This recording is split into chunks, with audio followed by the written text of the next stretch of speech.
We've got the Rams' updated playoff chances. Will the Rams make the postseason, and what do they need to do? Is their defense good enough? And will Matthew Stafford be a Pro Bowler? Should he be? That's coming up next here on Locked On Rams. You are Locked On Rams, your daily Los Angeles Rams podcast. Part of the Locked On Podcast Network, your team every day.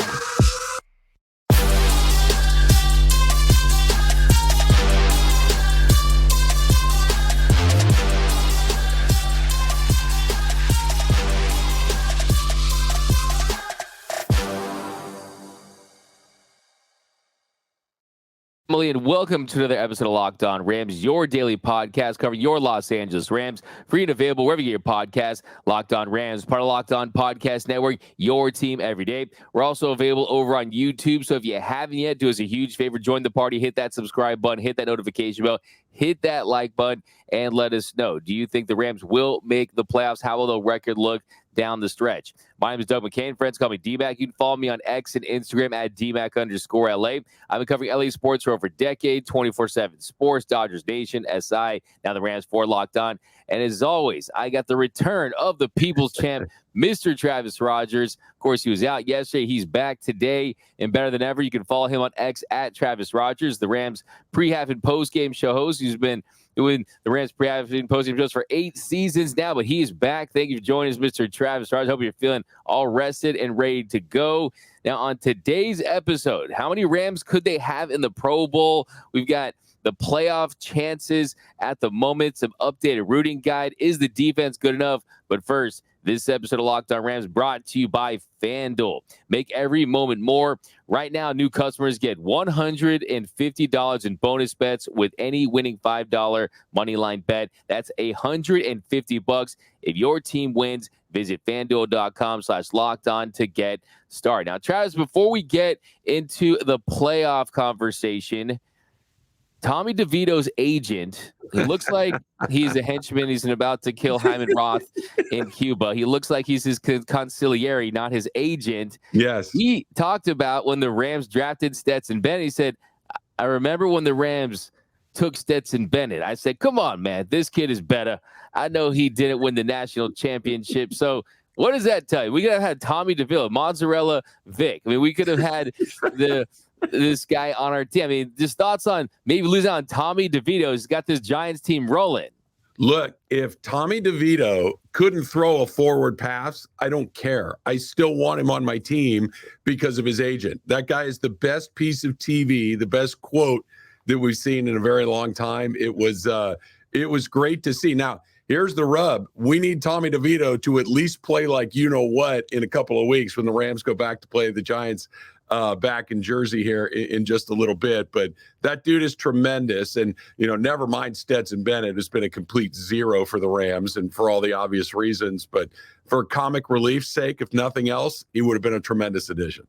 I'm telling you, just give him the pillow and have him go into the hospital room. And then, unfortunately, he wasn't able to get the job done. But still, yeah, Tommy DeVito. How do I amuse you? Am I clown? I make you laugh? I keep waiting for that whole thing coming out of his mouth. Yeah. He's terrific.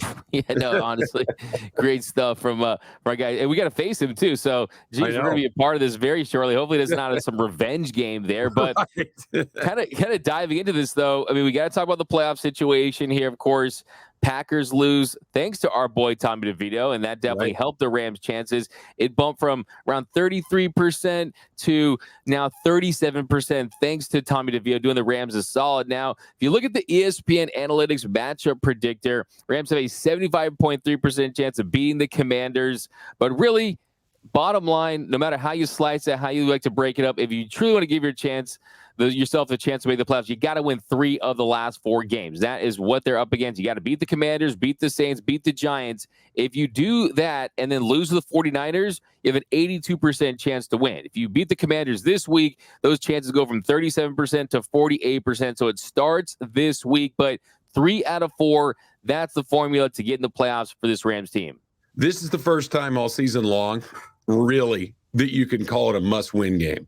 This is the first time where if they lose, that's it. Because to beat San Francisco at the end feels like a task that is a little bit more than maybe they're capable of.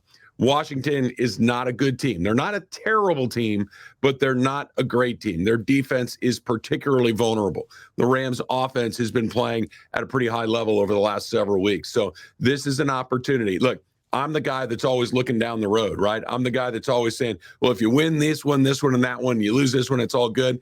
But this is the first time it's like literally everything matters against Washington on Sunday. If you beat Washington and maybe you get lucky, you got Cincinnati taking on the Nick Mullen-led Minnesota Vikings. You've got Green Bay at home against Tampa, so that one's probably going to go their way. I still think Minnesota is the more likely team to catch, but none of it matters if you don't beat the Commanders. It's at home. I don't think there's going to be a ton of Commander fans in the building. This is a huge opportunity for you to put yourself right back in it. 7-7 is right back in it, knowing what's coming up. Short week on the backside, but this is the first time all season long I feel really comfortable saying this is a must-win game for the Rams. 100%. If you lose this game, those playoff chances drop to 12%. That's how catastrophic it would be. So it'd be prudent for them. I don't think they're that high either, D-Mac. Honestly, I'd give them a 2%. Yeah, I mean, exactly. The great point. I mean, on paper, it'd be 12%, but just from where they really would be and what they'd be looking at moving forward, that Giants game in a few weeks, the way they're rolling, they're going to fully expect to beat the Rams. I mean, they're in the hunt at this point. I mean, they're not totally out of it. And then you got the Saints. So, yeah. And San Francisco's playing to win the top seed. So they're not taking their foot off the gas. They're going to try to hammer everybody down the stretch as they should. They're not going to catch a break unless something weird happens with Philadelphia down the stretch, and maybe they get a little bit of a cushion there. But the 49ers are going to be going for it. So that is not the one you want to have in Week 18. Yes, for sure. And really just 2-2 in general, you have less than 20% chance across the board. Anything 2-2 is not going to work. Even if you win this week, if you win this week, Travis, the Saints is a must win. The Giants is a must win. I mean, these are all must win games all the way out. And then if you go 3-0, then you definitely like your chances going up to San Francisco. Hopefully by then we'll see how things are shaking out, where San Francisco is heading into the playoffs. Ideally for the Rams, they've locked something up and they have nothing to play for. But even then, Kyle Shanahan hasn't been the type to completely rest his guys and kind of want to build some momentum. And look, even we just know you're not going to count a dub against the San Francisco 49ers, no matter who is in the lineup that day. It's just the luck that this team has had against that team for years now. You can't go into that thinking that. Exactly. This is the first time since their playoff run a couple of years ago where it's win and you keep playing. If you don't, I know they still got 3 games left on the backside, but they have to win on Sunday. They have to beat the Saints. They have to beat Tommy DeVito and his agent on Sunday in the Meadowlands, or in MetLife, or whatever it's called now. It's showing my age here a little bit, calling it the Meadowlands, which he probably helped build a million years ago, right? No, but this is where it starts. It has to happen. Look, we talked about this from week 1. The back half of the schedule, there were opportunities. The Rams have taken advantage of those opportunities. They have to continue to do it on Sunday. For sure. And not only that, it's not just what the Rams can do. What do we say here? Look, rooting for your team is fun, but hating on other teams is so much better. I wake up real early in the morning, Travis, to have extra time to be a hater. Okay. So you look at what would help the Rams this week. The best case scenario, of course, Rams beat the Commanders. You take care of your business. Then Bucks beat the Packers. If the Bucks beat the Packers, the chance to go up to 52%. Bengals beat the Vikings, 51%. Eagles beat the Seahawks, Panthers beat the Falcons, and Broncos beat the Lions. That is the guide this week. That's what you want to be rooting for. And then next week, if you beat the Saints and the Panthers beat the Packers, then you're up to 75%. So really, you're rooting against the Packers. You're rooting against the Vikings. You're rooting against the Seahawks, Falcons, and Giants. And basically, you want the really good teams to beat the teams in the hunt, and the teams that are out of it to beat the teams in the hunt, essentially every week heading on out.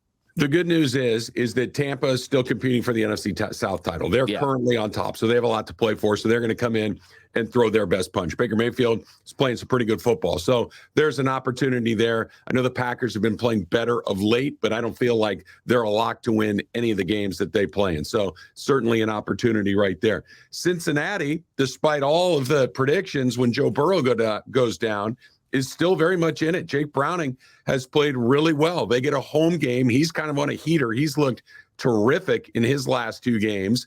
And you get a Vikings team that's playing Nick Mullins at quarterback, who hasn't really played much football this season. Now, I think the Vikings are a pretty talented group. We'll see whether or not Justin Jefferson is ready to go. But that's an opportunity right there. The Lions, like you mentioned, kind of spiraling at this point. They're not playing their best football at this time of year. So, again, all of this looks favorable towards the Rams, but none of it really counts all that much if you don't take care of business on Sunday against Washington. Exactly. You can't begin to go this route until you win your own game. But I still think, look, I mean, over 75% chance you have to beat the Commanders. That's the game they should win. If this offense continues to produce like they have in recent weeks, there's no reason why. That would be a massive letdown. It would be the worst loss of the season if you drop this one at home to the Commanders. There's nothing that says that they should, but it's the National Football League. It's any given Sunday. If you look at the rosters, they're not that separated by that much talent. So you got to come, you got to bring it. That's the reality. There's nothing that's going to be given to this Rams team, and that's just a fact. But coming up in our next segment, we'll continue to talk about the playoffs. We're going to talk about this Rams defense. Do they have the defense to win 3 of the next 4 games? That's coming up next here on Locked On Rams.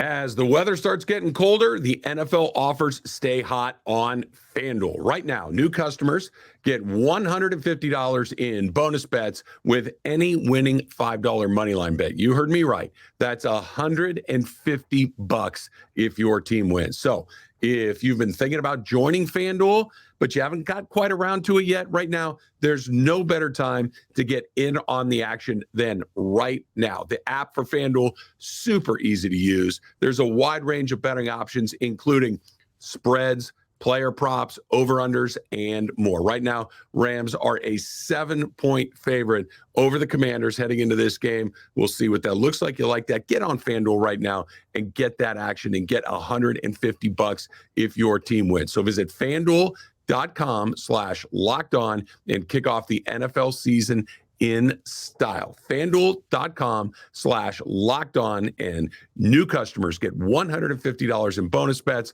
with any winning $5 moneyline bet. FanDuel, official partner of the NFL.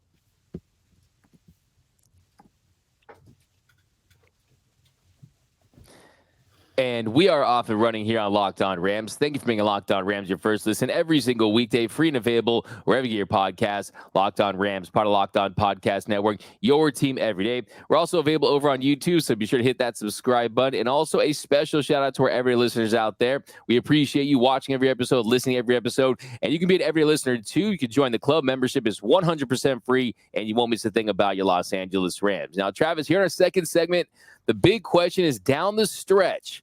This defense that really wasn't designed to be some elite defense. This defense was designed to do just enough to have the Rams score enough points to win games. But the defense has overachieved. You've seen guys like Byron Young and Kobe Turner emerge.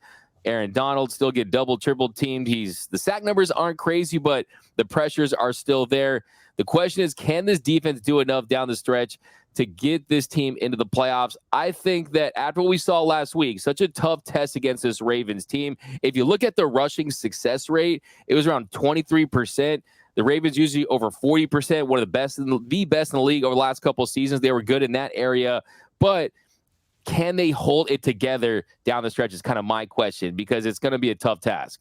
Well, I like what you said, because I think you almost have to take the Ravens and kind of put them aside for a second, because Lamar brings such a specific element to every game that he plays.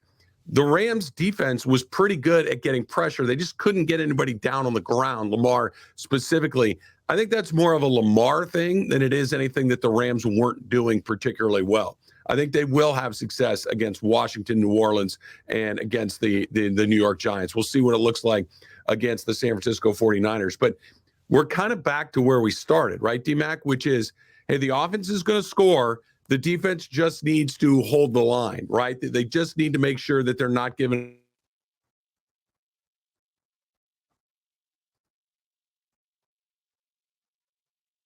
would be able to team that could kind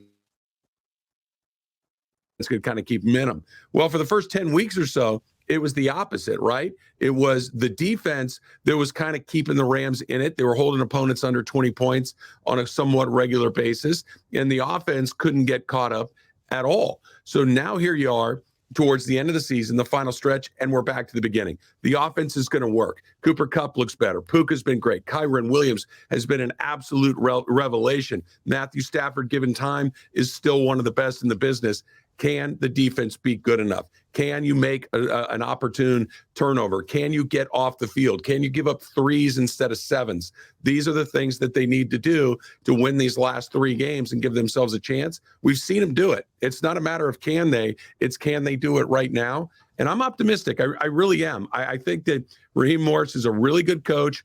Aaron Donald is getting doubled and tripled regularly. But like you mentioned, Kobe Turner, Byron Young, Ahkello Witherspoon, even Darian Kendrick at times has made some big plays. John Johnson looks to be playing better of late over the last couple of weeks. So I really do think it's good enough. It's just a matter of whether or not it shows up on the next handful of games. Yeah, look, there's the thing about this defense is they still give the offense a chance to go out there and win games. I mean, that was evidenced there in overtime. You force a 3 and out, and you give your offense a chance to win the game with a field goal, and they just couldn't take advantage. So really, that is what this team needs to do. They can't go out there and expect to be the best defense in the NFL with the personnel that they do have, but the schemes they do have, so you can see some umbrella coverages in and out there. They're trying to bend but don't break. Really, that's really the mentality. That you can get an occasional turnover, that'd be ideal. I think the safety play is one of my big concerns, especially Jordan Fuller, who was phenomenal a few weeks ago, then had his worst game last week, right? And I think the big plays and some of the blown coverages and just guys getting way too wide open at times. I mean, the busted coverage on the likely touchdown earlier in the game where Yeast was out of position. John Johnson, he made the wrong play. So I think situations like that, can you avoid those big explosive plays? Because that's really an area where the Rams struggle. Well, like you said, the miscommunications, oddly, give me a little bit of optimism because I think you can clean that up, right? If it's just, hey, we weren't on the same page, you went left, you were supposed to go right.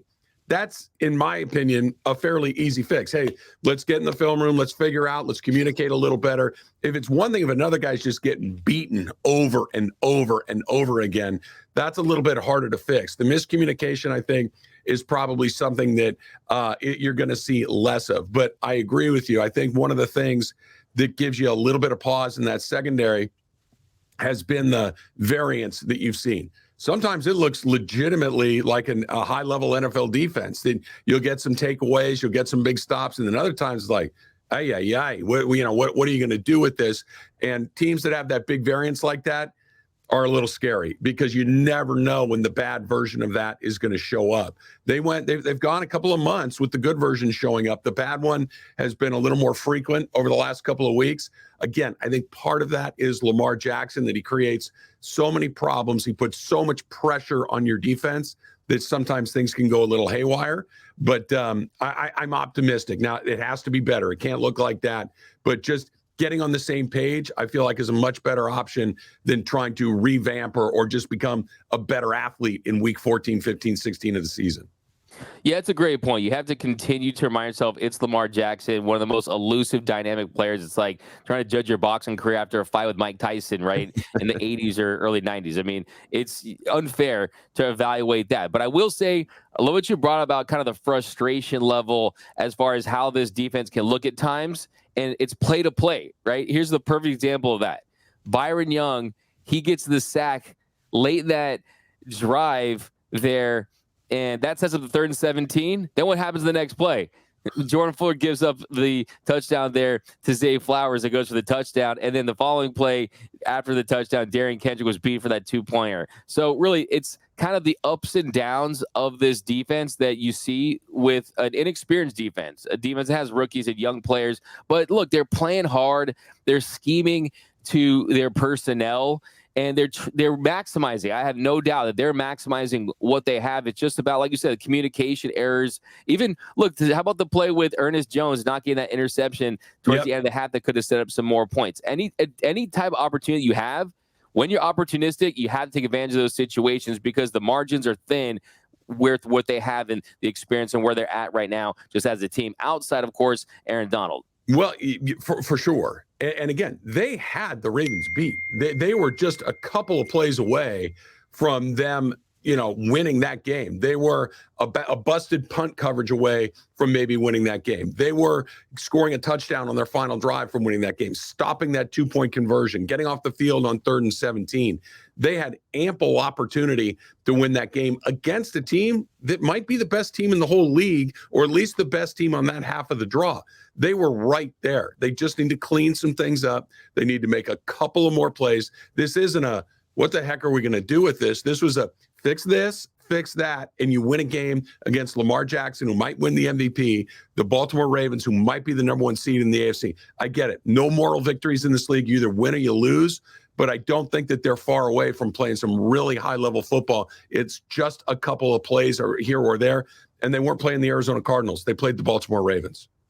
Exactly. And look at the offense they're going to be competing against, the Commanders. The Saints, they can get yards. They can score points. I mean, they're the one that kind of strikes a little fear in you if they're able to get hot. The Giants, from what we've seen late at home, that definitely with DeVito, and you never know if the concierge makes the call. He might make some calls, and you just might not even be trying to make plays against them. I mean, the way that might go. I'm not saying anything. I'm just trying to say no one wants to get their legs broken, but I mean, those are all factors. But I do think at the end of the day, with where this offense is at, this defense can do enough to win 3 of the next 4 games and get this team in the playoffs. And look, every single game, they're going to get better. They're going to get a lot better going against not Lamar Jackson next week, right? It's going to be a relief, and I think they're going to get home and see more sacks. And Kobe Turner's emerging, Byron Young, even Hoyt did a pretty decent job in coverage in the last game. So I think there's a lot of bright spots. You want to clean up the safeties, and you want to clean up some of the big plays. But outside of that, and also getting Quentin Lake back at some point, throwing into the slot with the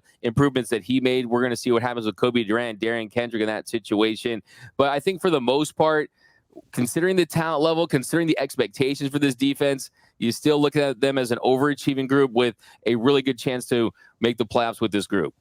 Yeah, I do too. They're right where you would have asked for them to be at this point in the season. They've put themselves in a position to control their own destiny, more or less. You still need a little bit of help, but nothing crazy. You don't need 9 teams to lose on the last Sunday to get in. You just need to play really good football, and you've put yourself in a great spot to win. And I'm optimistic. I really am. I thought that the Ravens game was a tough pill to swallow, but it wasn't we're not on that level. That's not what it was at all. Play good football, you get into the playoffs, and look, I know the Lions don't want to see him. I know that maybe even Philadelphia probably doesn't want to see him, but they just need to get in first, and then we'll see what happens after that.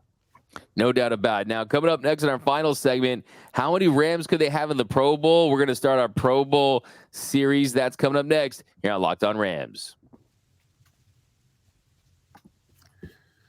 PrizePicks, simply put, is the most fun I've had playing fantasy ever, right? And here's why. It's super easy to play. It's super fun to play. You can win up to 25 times your money this football season. You just have to pick 2 or more players, pick more or less on their projected stats, and place your entry. How easy is that, right? And now with the basketball season here, you can pick combo projections across football and basketball from a specials league, right? A league created specifically for combo projections that include 2 or more players from different sports or leagues. For example, LeBron James, Travis Kelce, 10.5 combo of 3-pointers made and receptions. Isn't that fun? You pick more or less, you place it, you get paid if you nail it. You want to play alongside of some of PrizePicks' favorite players like Meek Mill, comedian Andrew Schultz. You can now find community plays under the promo tabs of the app to view entries from some of the biggest names in the PrizePicks community each week. Here's how you do it. You go to prizepicks.com/LockedOnNFL. You use the code LockedOnNFL for a first deposit match of up to $100. PrizePicks.com/LockedOnNFL. Use that same code, LockedOnNFL, for a first deposit match of up to $100. PrizePicks, daily fantasy sports made easy. Go do it right now. And welcome back to Locked On Rams. Thank you for making Locked On Rams your first listen every single weekday, free and available wherever you get your podcast. Now, Travis, here in our final segment, we're going to probably spend a couple segments doing this one, but just kind of looking at some Rams that could deserve Pro Bowl consideration. And I think you got to start right at the top. You got to start with Matthew Stafford. If you look at the year he's had, considering the group that he's led, his passing grades, 80.3. That's ninth best in the NFL. If you look at the big time throws, he ranks fifth. If you look at turnover worthy plays, he has 9. That's the fourth fewest in the NFL. I think when you consider the role he has on this team and what he's been able to do playing through injury, I absolutely think he deserves some strong Pro Bowl consideration. I think he absolutely does too. I don't know if he'll get it. I think Matthew Stafford is one of those guys. You need to watch him week in and week out to really appreciate what it is he's doing with this season.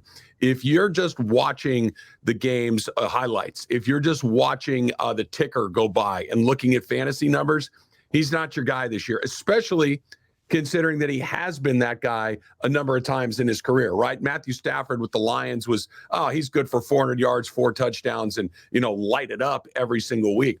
It's not what they're asking him to do. What they're asking him to do is basically play perfect football every week, and that's really hard to do. They've got a running back that they can lean on now in Kyren Williams, which is an incredible advantage for Stafford and the Rams. But should he? No doubt, D-Mac. He's been terrific. He has been the most valuable player on this team, and it's not close. But I don't think he'll get to the Pro Bowl simply because the numbers don't make you go, oh my gosh, look at that guy. I think that he should be there. I don't think he will get there. And real quick, I don't think he wants to get there. You know what I mean? I think that's one of those. He'd like to be asked and then say, yeah, cool, no thanks. I'll check y'all later. But the Pro Bowl obviously is a very different thing as far as the event itself goes right now. But he's had a great season. It's not over yet. He could certainly put a stamp on it with a playoff run along the way, but he's been terrific all season long. Yeah, I think you bring up a good point in that when you just look at traditional accounting stats, it's not an area where he's in the elite category, right? I mean, you look at the touchdowns, 19 touchdowns, that's 12, 3,062 yards, that ranks 13. So those numbers are kind of the traditional ones that might lock you into a Pro Bowl situation. If you look at the more advanced stuff, I think that it's a lot more favorable to his case. And I think, too, just the overall narrative of where he's at for this team, and this team will be dead in the water looking at a number 1 pick without him, right? I mean, he's that valuable to this team specifically. I do find it kind of wild when you think about this, Travis, a guy with over 55,000 passing yards in his career, a guy that some people believe is a lock to make the Pro Football Hall of Fame, or at least definitely have a really good shot based on the longevity and some of the numbers he's put together. He's made 1 Pro Bowl in his career in 2014. I mean, how many people are in the Hall of Fame that have 1 Pro Bowl, right? Or have none? Maybe Ed Sable? I mean, it's kind of wild when you think about it. It is. He's on bad teams for most of his career. Yeah, there it is. And if you're on a bad team, you don't get, unless you're literally Barry Sanders and maybe the best to have ever done it, you don't get, it's like, oh yeah, cool numbers, you lose every week. Oh yeah, cool, you played in 2 playoff games in whatever it was, 12 years. People, it's you got to win, right? At the end of the day, if you're going to make those individual accomplishments, your team has to be really good. And until the Rams won the Super Bowl a couple of years ago, he had only been on a good team a couple of times, only on a really good team once. He punched his ticket. We'll see what it looks like this year. But when you're on a bad team, and he was on a bad team for a long time, you don't make Pro Bowls. And I think you made the best point. Just thinking about this, I don't think Stafford cares at all whatsoever if he's at the Pro Bowl. He probably would look at it as a hassle at this stage of his career, probably play with his daughters, do whatever he's going to do. That, to me, I don't think it's that important to him at this stage. I think the best thing that he does is he's a football junkie. He loves to go out there and compete. And that, to me, is where the value is for him at this stage. So could not agree with you more, but I still think just nationally, I'm not asking for MVP vote or anything like that, but I definitely think some consideration and some appreciation for what he's done with this group. And if he leads them into the playoffs, if he gets into the playoffs, that means that statistically, I think he could be top 10 in a lot of those categories. And of course, by that point, it would be kind of irrelevant as far as the Pro Bowl situation goes. But still, I mean, let's just be honest. This guy is a Pro Bowl level talent, even if he's not in there. There's no doubt about that. But that's going to do it for this episode of Locked On Rams. My name is Doug McCain. You can follow me on the X and Instagram at DMAC_LA. And the triumphant return, Mr. Travis Rogers. You can I'm back, him. baby. I'm back. He's back, baby. Yes. I'm going to make him an offer he can't refuse. I made him an offer he can't refuse last night through text. So he's back. But that's it for this show. You can follow the People's Champ on X at Travis Rogers. And until next time, whose house? It's Locked On Rams house.